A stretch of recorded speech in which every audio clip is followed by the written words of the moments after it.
E se o mais genial tricolor Nelson Rodrigues ainda fosse vivo?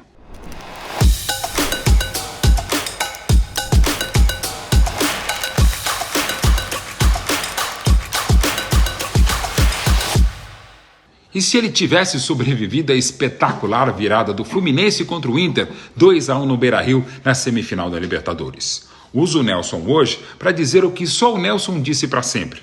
O texto que você vai ouvir é uma edição e condensação de várias crônicas de jornadas épicas do Fluminense nos anos 50 e 60. Todas as palavras e frases foram escritas por Nelson em colunas para O Globo e para a revista Manchete Esportiva. Só os nomes, por óbvio, foram trocados. Mas a história se repete como festa tricolor.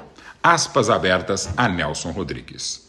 Amigos, a humildade acaba aqui. O Fluminense conquistou sua mais bela vitória. A massa pó de arroz teve o sentimento do triunfo. Vivos e mortos subiram as rampas do Mário Filho e celebraram nas Laranjeiras e nas arquibancadas do Beira-Rio. Os vivos saíram de suas casas e os mortos de suas tumbas. E, diante da plateia colossal, Internacional e Fluminense fizeram duas dessas partidas imortais. Daqui a 200 anos, a cidade dirá mordida de nostalgia. Ah, aqueles 2 jogos da Libertadores. Ah, e quem não esteve no Maracanã e não viu no Beira-Rio, não viveu. Houve, durante 180 minutos, um suspense mortal. 70 mil pessoas morriam nas arquibancadas dos 2 estádios nas 2 partidas. Mas, dizia eu, que a nossa humildade para aqui. Passamos toda a jornada com um passarinho em cada ombro e as duras e feias sandálias da humildade nos pés. Mas o Fluminense é o vencedor, desde muito antes. Lembro-me da primeira rodada em que ficamos na ponta. As esquinas e os botecos faziam aquela preada cruel. Líder por uma semana. Olhem para trás, não houve time mais regular, mais constante. Mas foi engraçado. Por muito tempo, ninguém acreditou no Fluminense. Ninguém. Houve lances que escaparam à evidência até de um Maomé, até de um Moisés de Ceci Berdemil. Lembro-me de um momento em que o Fábio estava batido irremediavelmente. Aliás, 2 momentos. O arco tricolor abria seus 7 metros e quebrados. E o que fez o Ener Valencia? Consumou o gol de Cambaxirra de cabeça e depois aquele na cara do Fábio? Não, simplesmente o atacante do Inter deu as 2 bolas de bandeja para fora do gol tricolor.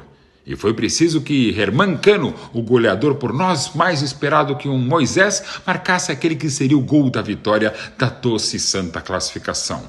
E o Inter não empatou mais, nunca mais. Eu não acredito em futebol sem sorte. E digo mais, sem esse mínimo de sorte, o sujeito não consegue nem chupar um chicabom. O sujeito acaba engolindo o pauzinho do sorvete. E o Fluminense estava jogando sem uma ínfima gota de sorte até a virada espetacular no Beira-Rio.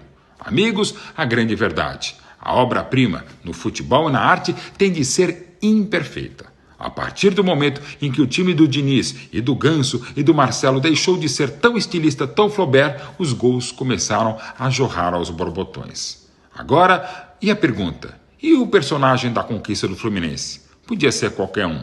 Mas entendo que desta vez o personagem deve ser todo o time do Fluminense, do goleiro ao ponta. Todos mostraram uma alma, uma paixão, um ímpeto inexcedíveis. Aspas fechadas para Nelson Rodrigues. Mais de 40 anos depois da partida dele, 40 anos depois de tudo, o Fluminense de John Kennedy e Cano escreveu uma das melhores páginas do futebol. Aquelas que nem Nelson saberia descrever, ou só ele.